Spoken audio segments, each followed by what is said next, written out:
तो आज हम काफ़ी इंटरेस्टिंग टॉपिक के बारे में बात करने वाले हैं।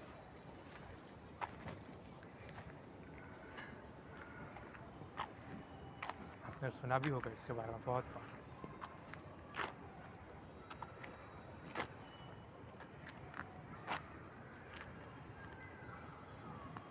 बस हम कभी इस पर ध्यान नहीं देते। ये टॉपिक है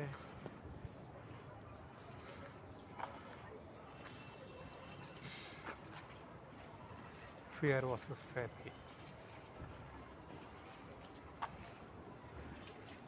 नहीं, मैं यहाँ पे कोई गॉडली लेवल थिंग की बात नहीं कर रहा हूँ, ना ही मैं कोई आपको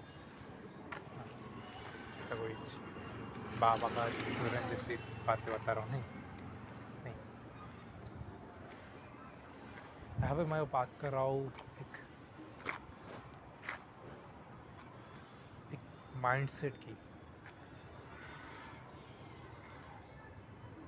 और उस माइंडसेट से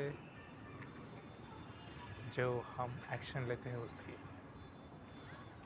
हाँ, मतलब एक माइंडसेट और उसका एक्शन, इसकी बात कर रहा हूँ। और ये फियर वर्सेस फेथ से कैसे रिलेटेड है, इसकी बात कर रहा है।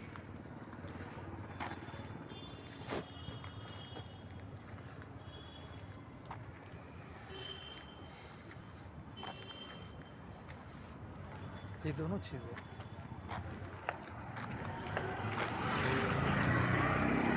दोनों माइंडसेट, फियर और फेथ, हर एक पर्सन में होता है। कुछ लोग इससे अवेयर होते हैं, कुछ लोग इससे अवेयर नहीं होते, कुछ लोगों को टाइम लग जाता है अवेयर होने में।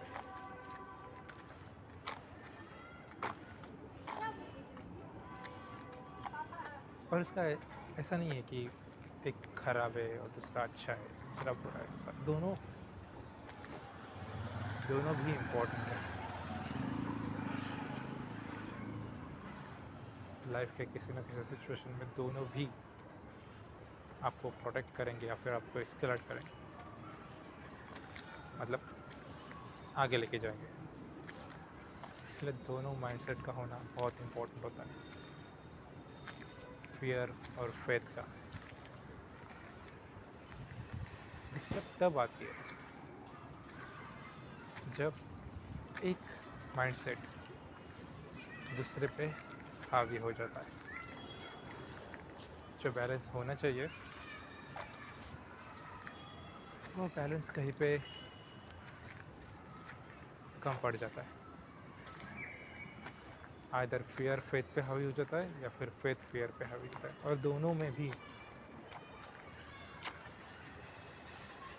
जिस भी बंदे का वो माइंड सेट होगा, जिस बंदे पे दोनों एक दूसरे पर हावी हो जाएंगे, उसके लिए वो सही नहीं होता।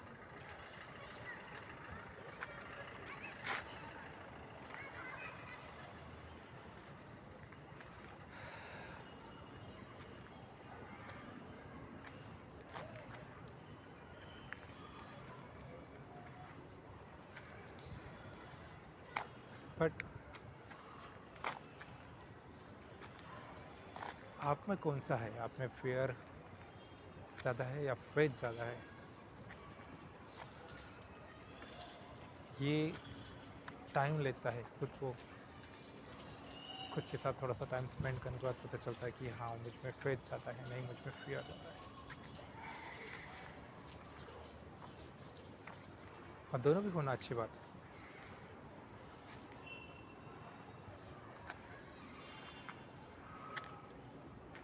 बट हम यहाँ पे बात कर रहे हैं फियर की, और एक पर्टिकुलर टाइप का फियर। जैसे फियर बहुत सारे होते हैं लोगों के पास, पर एक पर्टिकुलर टाइप का फियर होता है जिससे लोगों को पता भी नहीं होगा कि वो एक फियर है। और ये आपने भी कभी नहीं सोचा होगा कि ये एक फियर हो सकता है। उसे कहते हैं कंट्रोल। एक काफ़ी अजीब तरह का फियर है ये।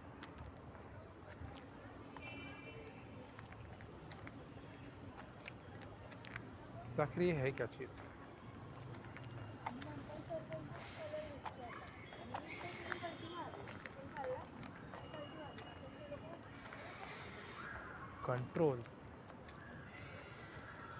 ये ऐसा फ़ियर है जो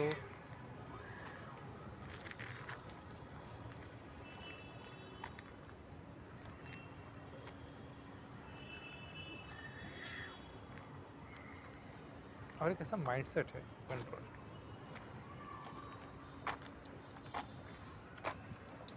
जो आपको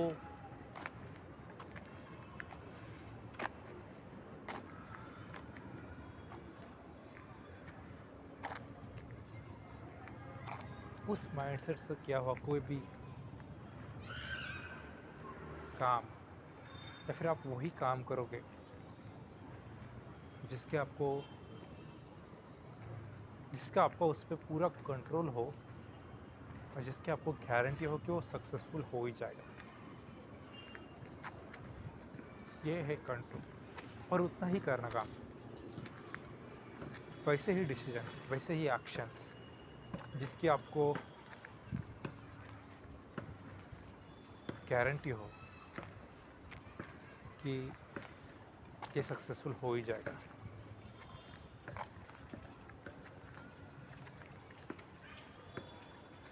और ये सिर्फ कंट्रोल काम को लेके नहीं होता, आपके आजू बाजू के लोग हैं उनको भी शायद से आप यही एक्सपेक्ट करोगे कि वो उनका जो भी बिहेवियर हो वो भी एक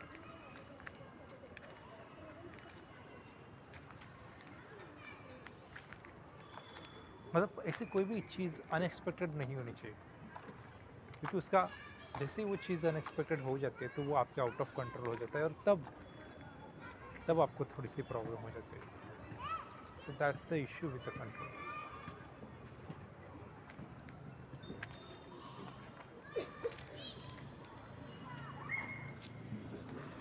आपको कंट्रोल जो माइंडसेट है, फेयर का ये पार्ट है, वो 0 से लेके 25 तक पहुंचा देगा, बट फिर वो 25 के आगे नहीं पहुंचाएगा, क्योंकि एक बंदा आखिर में कितना कंट्रोल कर पाएगा, कितनी चीज़ वो खुद से कंट्रोल करके खुद से कंप्लीट करने की कोशिश कर पाएगा। नहीं, बहुत बहुत कम चीज़ें एक बंदा कंट्रोल कर पाता है। वही चीज़ें उसे, और वही कंट्रोल उसे आगे जाने से रोकता है।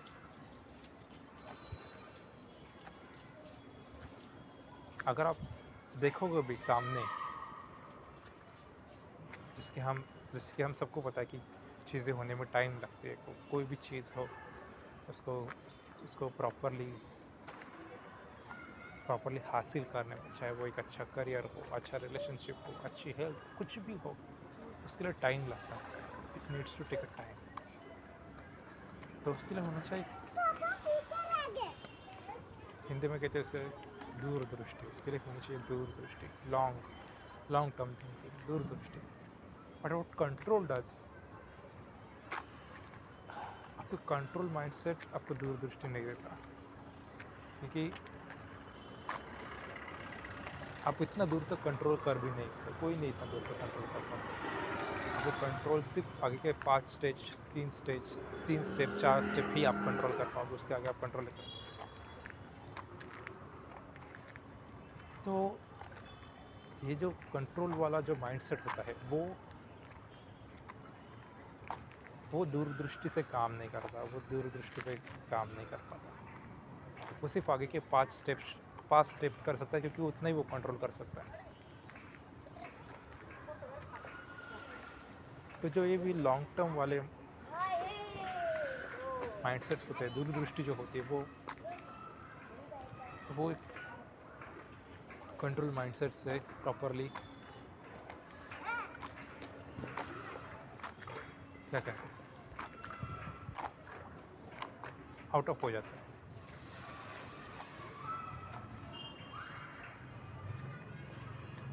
अगर ये माइंडसेट है भी तो भी बहुत से लोगों को पता नहीं चलता कि उनको माइंडसेट है।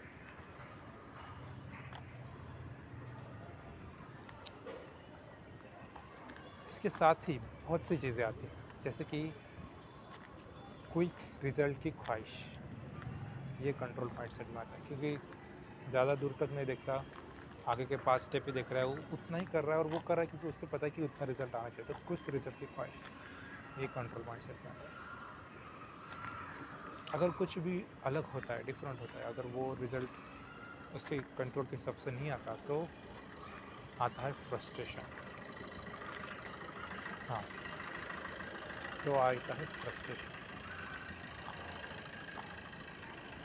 एंगर इश्यू और ओवर थिंकिंग। ये सारी चीज़ें एक कंट्रोल माइंडसेट से आती है, जो फियर का पार्ट। अगेन, ये कोई बुरी चीज़ नहीं है, इससे it's not a bad thing. थोड़ा सा एडजस्टमेंट में प्रॉब्लम हो जाता है, बट हाँ, ये भी काम कर लेता है। आगे के 5 स्टेप प्रॉपरली उसे करना और जैसा चाहे वैसा रिजल्ट ला के देना, it's not a simple thing. But again, जैसे मैंने कहा कि ये 0 से 25 तक लेके जाएगा, बट 25 से 100 तक नहीं लेके जाएगा।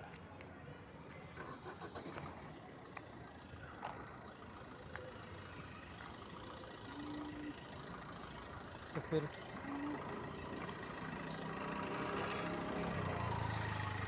कैसे, क्या आंसर है इसका? पहले तो बहुत टाइम चला जाता है ये रियलाइज़ होने में कि आपको ये माइंडसेट है। उसके बाद एक ट्रांजिशन फेज़ आता है। वो ट्रांजिशन फेज़ को कंप्लीट करने में बहुत टाइम लगता है, क्योंकि वो इतने साल का हैबिट आपके बॉडी में बिल्डअप हो जाता है। इतना आसान नहीं है कि उसको छोड़ के आगे टोटली एक नए पर्सन बन जाओ, एक चुटकी की तरह, अरे आज ये वो कल ये वो। It's not work like that. बहुत बार अब आपके डिफ़ॉल्ट सेटिंग पे चले जाते हो, और चले ही जाते हो, दिन में 2-4 बार, 10-15 बार आप आपके डिफ़ॉल्ट सेटिंग पे चले जाओगे। बट वो रियलाइजेशन होना ही सबसे बड़ी इम्पोर्टेंट है। पहले तो आपको रियलाइज़ होना चाहिए कि आपको माइंडसेट किस में है, फियर में, फेथ में। क्या ये फियर में कंट्रोल में है क्या? बहुत कुछ लोगों को होता है, कुछ नहीं होता, कि मैं कुछ पक्का नहीं बता सकता, बट हाँ, होता है। कंट्रोल में है।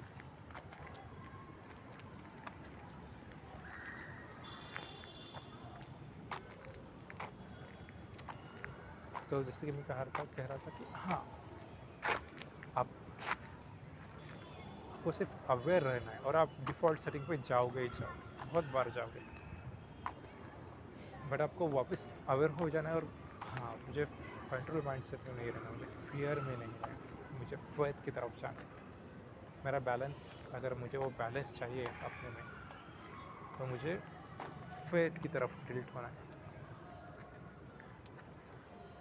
तो फेथ का क्या है? अभी तक तो हमने जान लिया फियर, और फियर का पर्टिकुलर बारे में जो है कंट्रोल। फेथ का क्या है?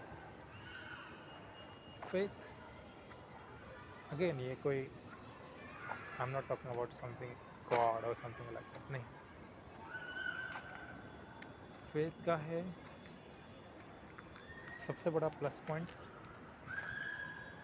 ये आपको दूरदृष्टि देता है, लॉन्ग टर्म थिंकिंग देता है।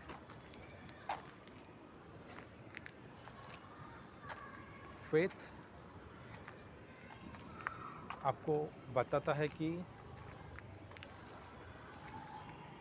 आप,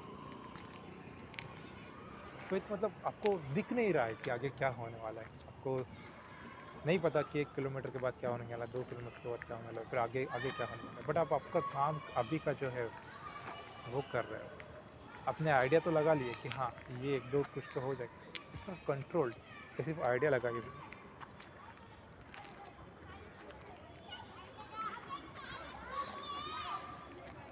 तब आपका जो अभी का काम है उस पर ध्यान दे, और वो कर, तो सबसे पहले ये है दूरदृष्टि। सेकंड, जैसे कि मैंने कहा था कि फेथ जो आउटपुट आने वाला है, कंट्रोल कंट्रोल तो मोस्ट ऑफ द आउटपुट पे ही बेस्ड होता है, बट जो फेथ होता है, जो आने वाला है फल, आउटपुट, उस पर फोकस नहीं करता, वो अभी के काम पे फोकस करता। भले उसको कुछ दिख नहीं रहा होता है, दिख नहीं रहा है, फिर भी वो एक्शन ले रहा है, वही वो फेथ है।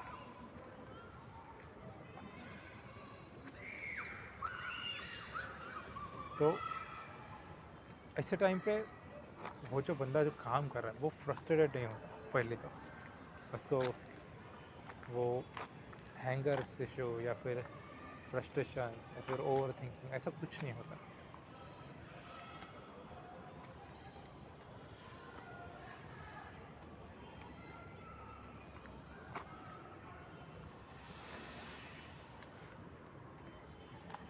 बट सबसे बड़ा इसमें दिक्कत ही है, ये जो ब्लाइंड स्पॉट होता है, जो दिखाई नहीं देता आगे तक। एक फेथ के पर्सन को तो आइडिया आ जाती है, बट एक फियर वाले पर्सन को, जिसको आगे दिख नहीं रहा है,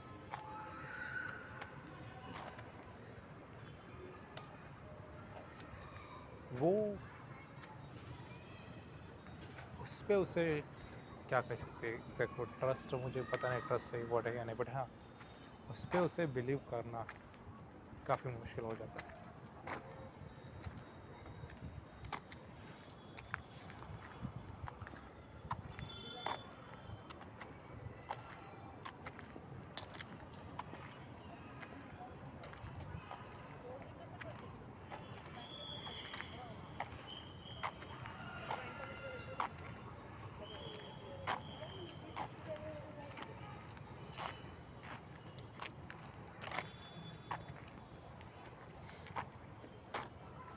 तो जैसे कि मैंने कहा कि फेथ के एडवांटेजेस पॉइंट और फियर के डिसएडवांटेजेस पॉइंट जो भी है वो जो मैंने बताया अभी आपको, जैसे कि ओवर थिंकिंग और फ्रस्ट्रेटेड नहीं होते हैं,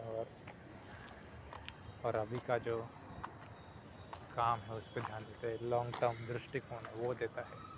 बहुत सी चीज़ें प्लस में आती है फेथ में, और फियर में बहुत सी चीज़ें माइनस में भी आती है। बट अगेन ये डिपेंड करता है किसी की सिचुएशन, वो डिपेंड करता है आप लाइफ के कौन से स्टेज पे हो। अगर लाइफ का स्टेज आपको ये है कि आपको प्रोटेक्टिव होना है, तो वो आपको फियर में देगा, कंट्रोल में।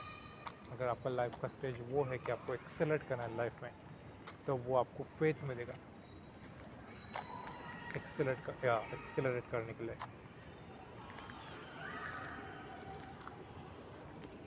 बट ये जो ट्रांजिशन का पीरियड होता है वो काफ़ी मुश्किल होता है। अगेन जैसे कि मैंने कहा था कि डिफ़ॉल्ट सेटिंग पे इंसान चला जाता है, और फिर उसको वापस टाइम लगता है वापस आने के लिए, फेथ में वापस की तरफ आने। ये जो फियर और फेथ का जो इम्बैलेंस है,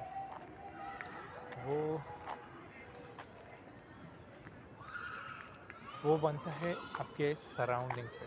जैसे कि आपका इमोशन कोर बनता है, आपका थिंकिंग प्रोसेस बनता है, सब कुछ वैसे ही आपका फियर और फेथ का जो बैलेंस है वो भी आपकी सराउंडिंग से बनता है, आपके फैमिली सिचुएशन से बनता है, आपके दोस्तों से बनता है। इसलिए अच्छे फ्रेंड होना काफ़ी ज़रूरी है, बट ठीक है, आपके दोस्तों से बनता है।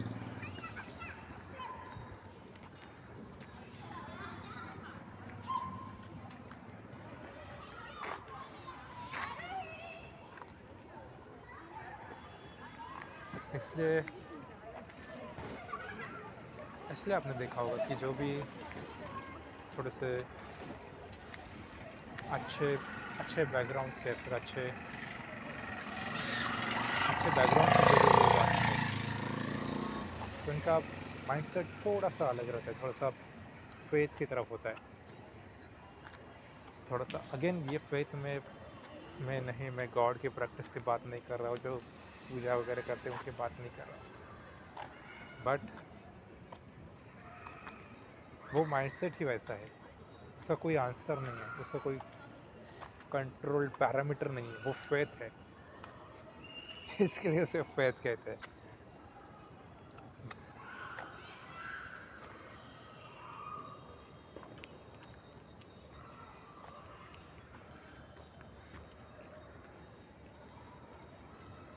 It takes time।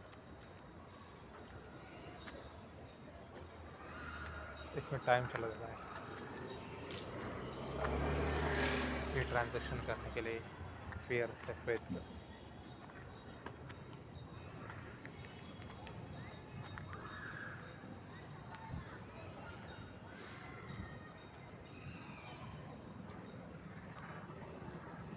ऐसे फेथ के भी खुद के माइनस पॉइंट्स है, बट वो अभी नहीं बताऊंगा, वो बाद में सब बताऊंगा वो क्या है वो। और फियर के भी प्लस पॉइंट्स है, जैसे फियर के बहुत सारे प्लस पॉइंट्स है।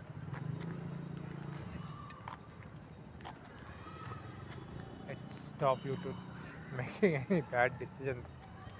Fear is very important in life, but it's still depend to situation to situation. अगर आपकी लाइफ की जर्नी की सिचुएशन चेंज हो रही है, then you should make a transition from fear to faith again. ठीक है,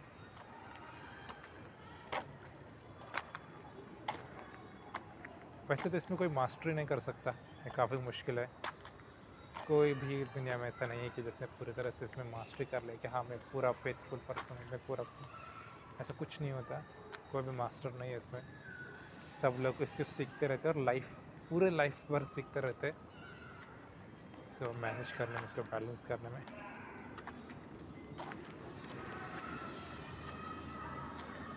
बस कुछ लोग बहुत पीछे से चालू करते हैं, कुछ लोग पहले से ही चालू किए होते हैं, कुछ लोग को ज़रूरत भी नहीं पड़ती, वो स्टार्टिंग से ही फेथ में होते हैं।